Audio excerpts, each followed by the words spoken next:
नमस्कार विद्यार्थियों, मैं दिन पारिक स्वागत करता हूं आपका जीके बाय डी के चैनल पर। विद्यार्थियों, आज जो हम स्टार्ट करने वाले हैं वो है संविदावादी विचारक, समझौतावादी विचारक, जिसमें सबसे पहला और सबसे इंपॉर्टेंट है हॉब्स, लोक और रूसो। ये तीन वो विचारक हैं जिन्हें समझौतावादी या कॉन्ट्रैक्ट थ्योरी के विचारक कहा जाता है। ये वो लोग हैं जिन्होंने ये कहा कि राज्य समझौते से उत्पन्न हुआ है। राज्य जो है वो न प्रकृति से पैदा हुआ, न व्यक्तियों ने पैदा किया। मजबूरी में व्यक्ति जब इकट्ठे हुए तो उन्होंने मिलकर के समझौता करके और राज्य बना दिया, इसलिए इन्हें कॉन्ट्रैक्ट थ्योरी के विचारक कहा जाता है। इनको जाने इसलिए एक बात अच्छी तरह माइंड में हमेशा रखना कि ये लोग वो हैं जो ये मानते हैं कि राज्य को किसने बनाया है। ठीक है, ईश्वर प्रदत्त राज्य नहीं है। ठीक, चलिए शुरू करते हैं। सबसे पहली बात, हॉब्स का जीवन परिचय। जब हम जीवन परिचय की बात करें तो इतना तो हमें याद होना चाहिए कि हॉब्स का जन्म इंग्लैंड के अंदर तो हुआ ही हुआ। इंग्लैंड के साथ साथ मेल्सबरी नामक स्थान एक याद आपको और रख लेना है, मेल्सबरी। ठीक, कब? 1588 ईस्वी में। ईस्वी लिखी नहीं हुई है लेकिन ईस्वी है, ईसा पूर्व नहीं है। ठीक है ना। ईसा पूर्व के पाश्चात्य राजनीतिक विचारकों में दो ही विचारक हैं, एक प्लेटो और एक अरस्तु। ठीक है, आगे चलते हैं। इंग्लैंड पर स्पेन का आक्रमण जब हुआ था वो सन भी कौन सी थी? 1588 की सन ही थी। तो कहने का मतलब ये जो 1588 है वो बड़ी महत्वपूर्ण सन थी, और इसी कारण उसने एक वाक्य भी कहा था कि मैं और मेरा भय दोनों एक ही सन में हम पैदा हुए थे। तो 1588 ये दोनों है, ये हॉब्स है और ये उसका डर है, ऐसे करके 88 याद रख लेना। उस साल क्या हुआ था? इंग्लैंड के ऊपर स्पेन का आक्रमण हुआ था। इंग्लैंड पे किसका आक्रमण हुआ था? स्पेन का आक्रमण। इस वर्ष गृह युद्ध भी विद्यमान था। इसी संदर्भ में हॉब्स कहता है, क्या कहता है? ध्यान से सुनना। हॉब्स इसी संदर्भ में मतलब वो जब जन्म हुआ उसका, उसी संदर्भ में कहता है। दो तीन घटनाएं हुई, एक उसका जन्म हुआ, एक स्पेन ने इंग्लैंड के ऊपर आक्रमण किया, नंबर 3 गृह युद्ध चल ही रहा था। तो 3 घटनाएं हो गई ना। तब वो कहता है, कौन? हॉब्स क्या कहता है कि आर्मेडा के वर्ष में उसकी, आर्मेडा का वर्ष का मतलब ये युद्ध वाला वर्ष। ठीक है, आर्मेडा का युद्ध हुआ था, इसलिए आर्मेडा नामक स्थान था जहां ये युद्ध हुआ था। ठीक है, तो इसलिए आर्मेडा के वर्ष में उसकी माता ने एक साथ 2 बच्चों को जन्म दिया। ठीक, कौन कौन से? एक तो उसे मतलब हॉब्स को, और दूसरा भय को, डर को। ठीक है, क्योंकि वो युद्ध था, दौड़ भाग चल रही थी, और उस युद्ध के दौरान ही वहां पर उसकी मां ने उसको जन्म दिया था। ठीक है, कई विचारकों का एक कहना भी है, कई विद्वानों का यह मानना है कि उस युद्ध की गतिविधि के दौरान ही, जन्म की नियत समय से उससे पहले ही हॉब्स का जन्म हो गया था। ठीक है, इसलिए वो कहता है कि भय और मैं, हम दोनों एक साथ जुड़वा पैदा हुए थे। ठीक है, तो कुल मिलाकर के हम ये समझ सकते हैं कि हॉब्स पैदाइशी डर को मानता है, जन्म से ही वो डर को स्वीकार करता है, भय को स्वीकार करता है, युद्ध को स्वीकार करता है। वो मानता है कि युद्ध, भय और एक ऐसा वातावरण जो हिंसात्मक हो, डर का वातावरण, एक व्यक्ति दूसरे को मारने के लिए एनी टाइम तैयार हो, ऐसा वातावरण जो है वो मनुष्य का हमेशा रहता है, क्योंकि वो पैदा ही उस परिस्थिति में हुआ था। ठीक, अब चलते हैं अपन अगली चीज पर, और उसके जीवन की घटनाक्रम क्या था। जब 1649 के अंदर क्रोमवेल के नेतृत्व में ब्रिटेन में गणतंत्र की स्थापना हुई तो हॉब्स को फ्रांस भागना पड़ा, क्योंकि वो गणतंत्र का समर्थक नहीं था। वो राजा को मानता था, राजतंत्र का समर्थक था। इसलिए 1649 के अंदर जब क्रोमवेल के नेतृत्व में गणतंत्र आया ब्रिटेन में, ठीक है, तो उस गणतंत्र के चक्कर में वो वहां से भाग गया, क्योंकि गणतंत्र का उसने कभी सपोर्ट नहीं किया। तो उसे डर था कि ये लोग मुझे पकड़ करके मार देंगे, और डर तो उसके जन्म के साथ, उसका भाई तो था, ठीक है, जुड़ा भाई था, डर तो इसलिए वो डर तो लगता था उसको। तो 1649 के अंदर वो ब्रिटेन छोड़ के चला गया था। ठीक है, कहाँ चला गया था? फ्रांस। क्यों चला गया था? क्योंकि राजतंत्र का वो समर्थक था, और ब्रिटेन में क्या आ चुका था? गणतंत्र। ठीक है, आगे बढ़ते हैं। 1660 में पुनः वहां पर क्या स्थापित हुआ? राजतंत्र। जैसे राजतंत्र स्थापित हुआ वो वापस आ गया। स्थापना हुई तो चार्ल्स द्वितीय जो कि उसका स्टूडेंट था, उस जो कि हॉब्स का ही स्टूडेंट कहा जाता है, उसका राज आया। कहाँ? ब्रिटेन में। ब्रिटेन में राजा बना तो हॉब्स वहां आया। ठीक, हॉब्स का शिष्य था ऐसा कहा जाता है। कौन? चार्ल्स द्वितीय। ठीक, तो उसके समय वो यहाँ पर आता है, और फिर वहाँ उस समय जब भाई स्टूडेंट का राज, जैसे आपका राज हो और मेरे को का कोई काम हो तो कोई दिक्कत हो सकती है क्या? संभव ही नहीं है। तो वही बात थी कि स्टूडेंट यहाँ राजा बन गया, तो निश्चित रूप से हॉब्स यहाँ वापस आया और आनंद के साथ अपना अंतिम जीवन सुख में उसने व्यतीत किया। मतलब यहाँ इन 2 लाइनों से एक बात स्पष्ट होती है कि हॉब्स गणतंत्र विरोधी राजतंत्र समर्थक था। गणतंत्र विरोधी था, तो जब गणतंत्र आया वो 1649 में, तो ब्रिटेन छोड़ के भाग गया। और जैसे ही उसके स्टूडेंट, उसके शिष्य का शासन आया, चार्ल्स द्वितीय का, वो वापस कहाँ आ गया? ब्रिटेन आ गया। ठीक है ना, समझ में आ रही बात? एक चीज जरूर ध्यान रखना, एक बार प्रश्न पूछ लिया था कहाँ भाग गया था, तो कहाँ चला गया था वो? फ्रांस में। ठीक है, ये भी आपको विशेष, देखो छोटी छोटी बातें होती है, उनसे प्रश्न पूछ ही लिए जाते हैं कई बार। ठीक, तो इस प्रकार से आप ध्यान रख सकते हैं। ये दोनों सन भी याद रखना, 1649, 1660। 1649 में ब्रिटेन में गणतंत्र था और 1660 में राजतंत्र आ गया था। और जैसे राजतंत्र आया और होप्स जो है वहाँ परमानेंट सेट हो गया। तो यहाँ से बहुत सारी बातें निकल के आती है। ठीक है, इन चीज़ों को गहराई से समझने से पहले ये जरूरी हो जाता है कि उसके परिचय को समझ लें, क्योंकि बहुत सी चीज़ें हमारी क्लियर ऑटोमेटिक हो जाती हैं। अब हम साफ कह सकते हैं ना कि होप्स गणतंत्र का विरोधी और राजतंत्र का समर्थक था, क्योंकि उसकी घटनाक्रम से स्पष्ट होता है। ठीक, आगे बढ़ते हैं। होप्स पर भौतिक वैज्ञानिक गैलीलियो और जीव शास्त्री हार्वे, विधिवेत्ता ग्रोसियस और प्राकृतिक अधिकारों के समर्थक हुकर का प्रभाव पड़ा। ये लाइन ना, ये हजार रुपए की लाइन है अकेली, ये मान लो तुम्हारी फीस आ गई इस लाइन में। क्लियर है? ठीक, अब क्या, क्यों इतना महत्वपूर्ण मैंने कैसे कह दिया इस लाइन को, ध्यान से सुनना। देखो होप्स के ऊपर, क्योंकि होप्स सारा इस लाइन में बसा हुआ है। अगर ये लाइन समझ ली ना आपने, तो मतलब होप्स समझ में आ गया। कैसे? देखिए, होप्स के ऊपर किन किन लोगों का प्रभाव पड़ा। जिन जिन लोगों का प्रभाव पड़ेगा वैसे वैसे विचार वो देगा।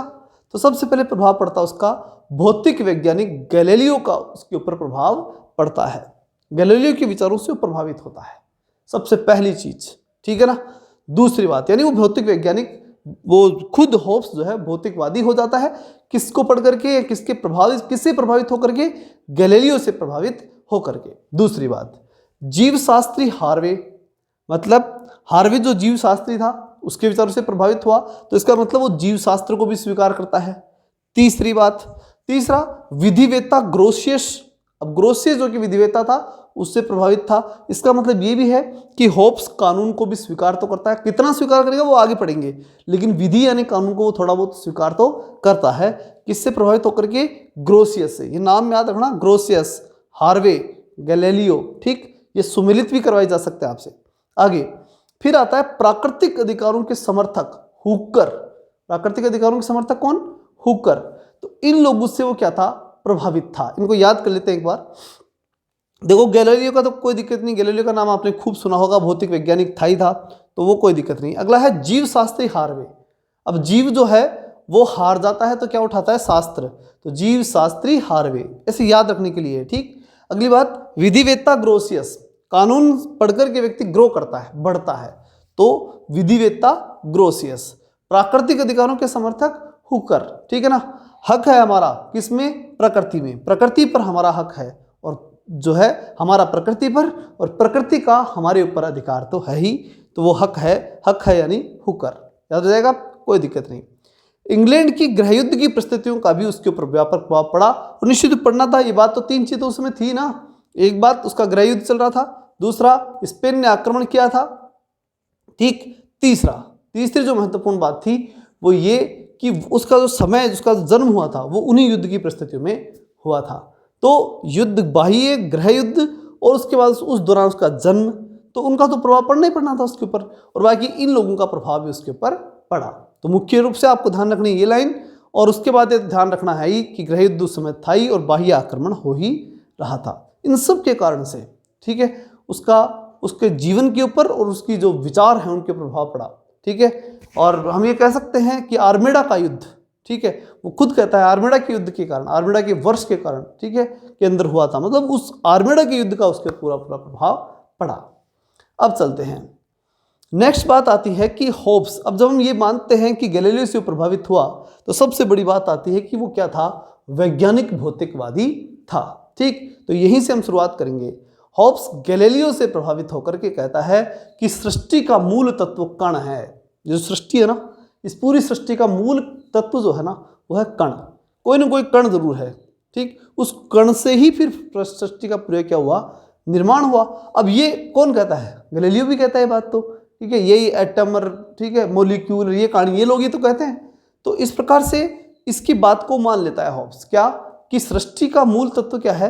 कण। और ये बात कौन कहता है? गैलीलियो। और उसकी बात को कौन स्वीकार कर रहा है? होब्स। फिर और प्रत्येक कण गतिशील है और हर कण क्या है, गतिशील है। ये सारी बातें कौन कर रहा है, गैलीलियो। और मान कौन रहा है इस बात को, हॉब्स। मानव भी एक गतिशील पिंड है। अब चूंकि मानव भी किसी न किसी कण से बना है तो मानव भी निश्चित रूप से क्या है, गतिशील पिंड है। तो कण गतिशील है तो मानव गतिशील है। तो इस प्रकार से उसने गैलीलियो की बातों से प्रभावित होकर के माना कि मानव गतिशील है। अगली बात, मानव की हृदय गति। अब मानव गतिशील है तो उसका हृदय भी गतिशील है। ठीक, अगली बात यह है। तो फिर वो कहता है कि मानव की हृदय गति अन्य कणों की गति से थोड़ी भिन्न है। गतिशील तो है हृदय भी, लेकिन हृदय जो गति करता है ना, वो अन्य कण जो बाकी सृष्टि को निर्मित करने वाले जो अन्य कण हैं उन कणों से अलग हैं। कौन, हृदय वाले कण। ठीक, उनमें डिफरेंस क्या है, हृदय की गति उन बाह्य कार्यों को बढ़ावा देती है जो उसके अर्थ को बनाए रखती है। अब देखो, हृदय की गति में या हृदय के जो कण है ना वो बड़े स्पेशल क्यों होते हैं, मैं समझाता हूं आपको सीधा ही। जैसे हृदय जो है ना, हृदय को मैं सीधा बोलूंगा मन। अब मन क्या करता है, मन बड़ा समझदार होता है और बाकी चीजें प्रकृति की होती है उनको समझ से कोई मतलब नहीं होता, लेकिन मनुष्य का हृदय बड़ा समझ के अकॉर्डिंग चलता है। क्या, अगर आपको अच्छा लगता है तो वो आप काम करते हैं, और जो चीज आपको अच्छी नहीं लगती आप ऑटोमेटिक उससे दूर चले जाते हैं। ये मन के कणों की क्वालिटी है। ये मन वाले जो कण है ना, ये बड़े स्पेशल इसी प्रकार चलते हैं। उनको जो अच्छा लगेगा उसको अपनाएंगे, उसकी तरफ जाएंगे, जो बुरा लगेगा उससे दूर हट जाएंगे। ऐसा ही उसने बताया। किसने बताया, ये हॉब्स ने पर्सनली मनुष्य के ऊपर रिसर्च करके बताया कि मनुष्य का जो हृदय है ना वो बड़ा स्पेशल है। उसके हृदय के जो कण हैं वो सबसे स्पेशल है। क्यों, क्योंकि वो अच्छे की तरफ जाते हैं और बुरे से दूर हट जाते हैं। अब लैंग्वेज के अकॉर्डिंग देख लेते हैं। वो कहता है कि मानव की हृदय गति अन्य कणों से भिन्न है। हृदय की गति उन बाह्य कार्यों को बढ़ावा देती है जो उसके अर्थ को बनाए रखते हैं। जो चीज को अर्थ को बनाए रखते हैं ना उनको तो बढ़ावा देता है।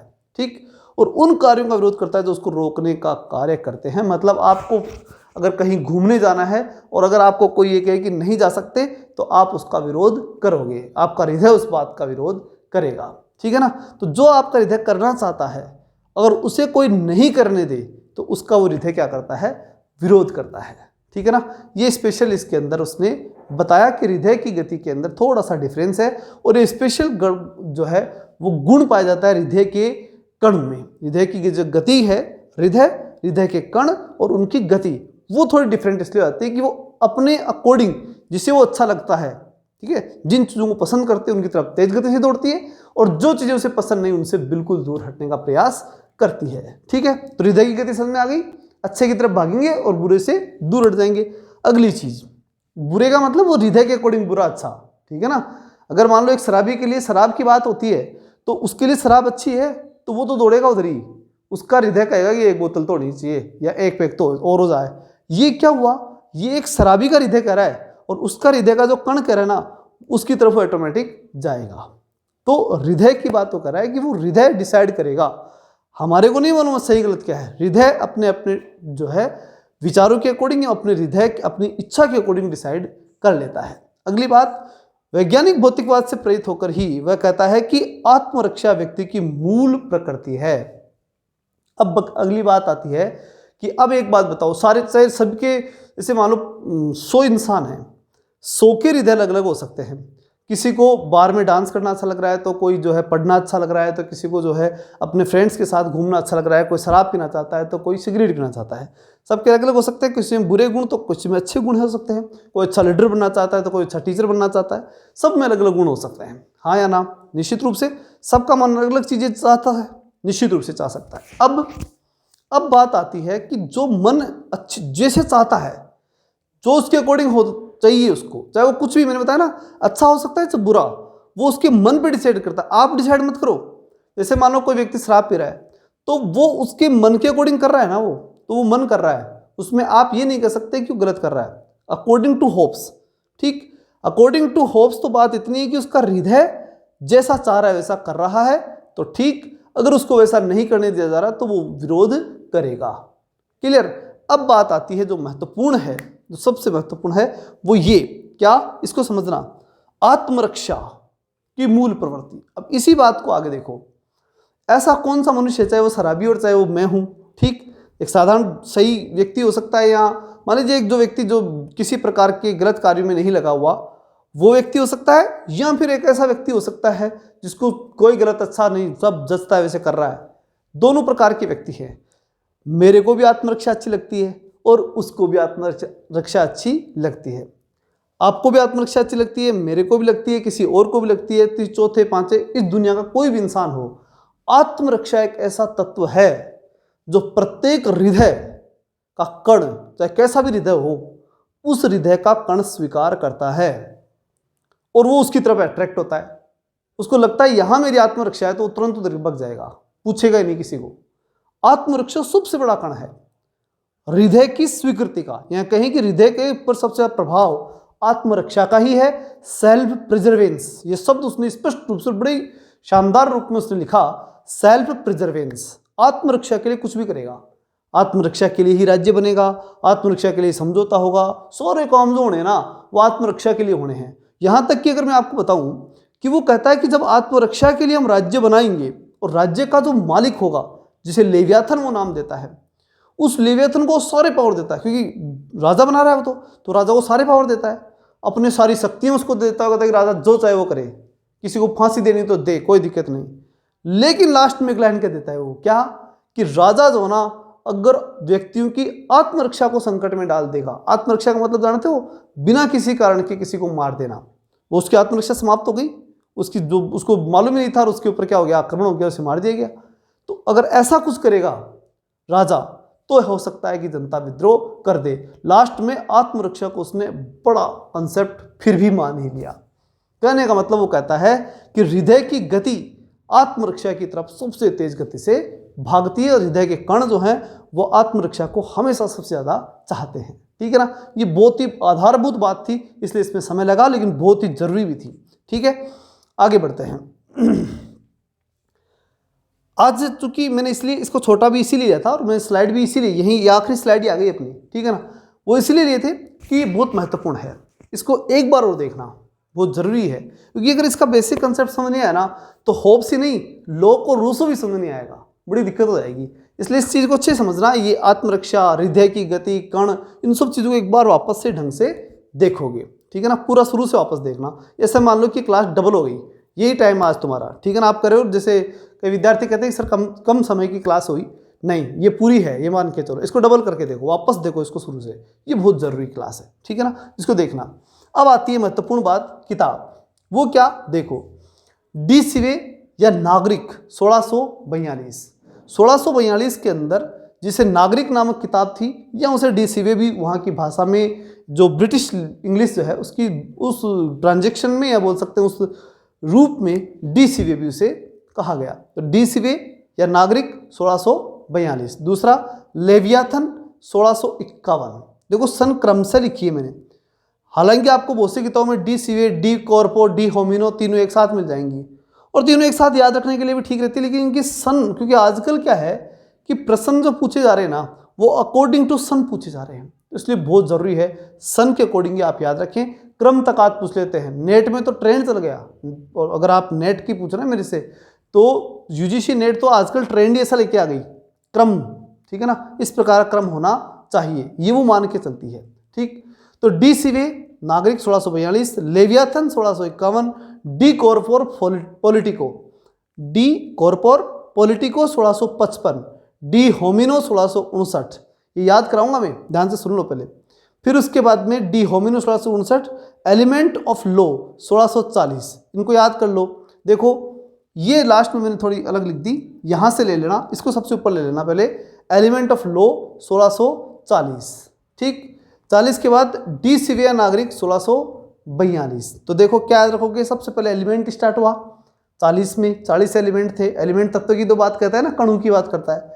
फिर उसके बाद डी सिविया नागरिक, अब वो कण किस में जाएंगे, एलिमेंट नागरिक में जाएंगे और जाकर क्या करेंगे 42, ठीक है ना, चौके लगाएंगे 2, कौन, ये जो कण है ना वो, तो 2 किताबें याद हो गई, 40 और 42, डी सिवे नागरिक और 40 में एलिमेंट। अब उसके बाद उसकी सबसे महत्वपूर्ण किताब लेवियाथन, जिसमें उस राजा की बात करता है, उस महान राक्षस की बात करता है, लेवियाथन होब्स की सबसे इंपॉर्टेंट बुक। और 1651, ये कब लिखी उसने, 51 में, इसको याद रखना। 51 मतलब कि सबसे बेस्ट काम वही करता है, पंचायती करता है, 5 से भी याद रख सकते हो। लेवियाथन कौन, पंच है, सरपंच है एक तरह का। तो 5 और 1 पंच हो गया। कौन? एक। कौन सा है वो एक पंच? लेवियाथन। तो 51 हो गया। फिर डी कॉर्पोर पॉलिटिको, ये 55। ठीक है, ये 5 पंच ही पंच है क्योंकि ये आम जनता है। डी कॉर्पोर फॉर पॉलिटिको, आम जनता जो पॉलिटिक्स करती है, जो सब लोग जो पॉलिटिक्स करते हैं वो सब इसमें शामिल है, मतलब पंच ही पंच इसमें शामिल है। इस प्रकार से याद रख लेना। De Corpore for Politico 55, Leviathan 51, De Cive नागरिक 1642, element of law 1640, De Homine, एक किताब और है डी होमिनो। होमिनो मतलब ह्यूमन, और ह्यूमन क्या? पंचायती नहीं करते। जो साधारण आदमी होते हैं ना, वो पंचायती नहीं करते। तो 5 यानी पंचायती, 9 यानी नहीं करते। तो पंचायती नहीं करते, डी होमिनो। जो साधारण मनुष्य होते हैं वो पंचायती नहीं करते। A dialogue on the civil war, civil war के डायलॉग, ये उसने एक निबंध के रूप में लिखा था। इसकी कोई विशेषण मैंने काफ़ी ढूंढी, मिली नहीं। और आपको जब मेरे को नहीं मिली तो आपको भी ज़्यादा दिमाग लगाने की आवश्यकता इसमें नहीं है, काफ़ी है, ये पर्याप्त है। ठीक है ना। तो इस प्रकार इनको ढंग से याद कर लेना, इनके सन को भी याद करना, और इस वीडियो को वापस से ज़रूर देखना। ये वीडियो यूट्यूब पे भी डाला जा रहा है, चूँकि काफ़ी दिन हो गए यूट्यूब पे डाली हुई है, तो इसलिए वैसे डाला जा रहा है। इसका मतलब बिल्कुल नहीं है कि लगातार वहाँ पे यूट्यूब पे ज़्यादातर वीडियो डाले जा सकते हैं, संभव नहीं है यूट्यूब पे ज़्यादा वीडियो डालना। लेकिन हाँ, अगर आप पॉलिटिकल साइंस फर्स्ट ग्रेड की तैयारी कर रहे हैं तो नीचे जो नंबर दिए गए हैं, इन नंबरों पे व्हाट्सएप पे आप जुड़े और वहाँ पर आप रिक्वेस्ट भेजेंगे तो आपको निश्चित रूप से ऐप पे ज्वाइन करा दिया जाएगा, और वहाँ जो भी निर्धारित फीस है उस फीस के माध्यम से आपको कोर्स उपलब्ध करा दिया जाएगा, कंप्लीट कोर्स।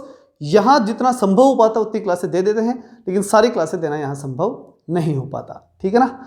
चलिए मिलते हैं नेक्स्ट वीडियो में, तब तक के लिए जय हिंद, जय भारत।